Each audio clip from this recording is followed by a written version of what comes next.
One question that I get asked often, and most recently by my friend Janelle, who's also our holistic beauty expert, was how do you wash your brushes properly?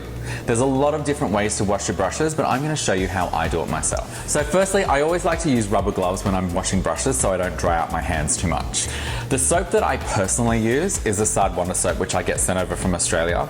It's actually designed for washing clothes. It's amazing for getting out stains and getting out any pigmentation from a brush. Let me ask you a question. Is it better to use a bar of soap or better to use liquid soap? You can use either. When I started by washing and conditioning and shampooing my brushes. That was my other question. I heard that you were supposed to shampoo and condition them to soften them. You really can. I mean, they are natural hair, so they do feel better when you've shampooed and conditioned them. Okay. I am someone who has to wash their brushes every single day, and so it's very time consuming because it takes a long time to get the conditioner out, and personally I don't think that they actually act any better as brushes. Okay, so I'm going to eliminate that step. You can also get a soap that's very much like this by Beauty Blender, which is actually designed for washing brushes and sponges, and it's available at Sephora. So one of the main reasons why I use a bar of soap is because I actually like to swirl it around on the bar to help me get it clean. So this would be the advantage of using a bar versus the liquid? Absolutely. I mean, if you're using a liquid, then you can just rub it into your hand a little bit more, which you're going to do anyway because you don't want to just keep loading that product up with soap. Okay.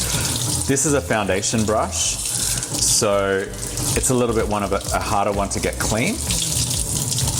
You want to make sure that you've rinsed out all of the soap. It's so important. If you can feel the soap that's still in there when you go to do makeup, you can't get the right consistency. The way that I test it is by wetting it down, washing it out as much as possible, and then squeezing out all the water. And if the water comes out pretty much clear, it's clean. If it comes out murky or you can see the suds from the soap, then you need to keep rinsing. Okay. I like to get out as much of the moisture as possible before I lay it down to dry. So I have a question. How should you dry them? Because I've heard you should lift them up and I've heard you should lay them flat. What's the right way? I generally like to lie my brushes down when I dry them. If you dry them from the beginning standing up, what happens is the water all runs down and seeps into your bond here and can loosen them up and the hairs can start to come out of it. So I lay them flat till at least they're about 90% dry, and then I can stand them up in the canister. Okay, perfect. So this is my signature fan brush. It's more of a delicate brush, so you're going to go a little bit more gently. Basically, you always wet these powder brushes down first, and then you can just swirl it lightly into the soap. You don't actually need to put that much pressure. You need it dusting over the edges just to pick up that soap. Then we're going to do the rest of the work just on our hand. And even though it looks like I'm pushing, I'm being very gentle with the brush. I'm just swirling it around in the palm of my hand. You're being very gentle. I usually kind of really think I have to get all the way in there. If you get vicious with it, you're going to break all the bristles down here and your brushes aren't going to last very long. Glenn, I think it's such a great tip that you shared when you squeeze those brushes because I can see how the water runs clear and now I know it's perfectly clean. Yeah, it's a real test. Yeah. Often I will go back and re-wash the brush if it doesn't come out clean. Okay, great tip. Then I always kind of shake out the excess moisture into the sink as well because you want it to be not saturated when it's going to start to dry because otherwise it's just going to take too long. Okay. This is my foundation blending brush, so it actually is a brush that I use creams on.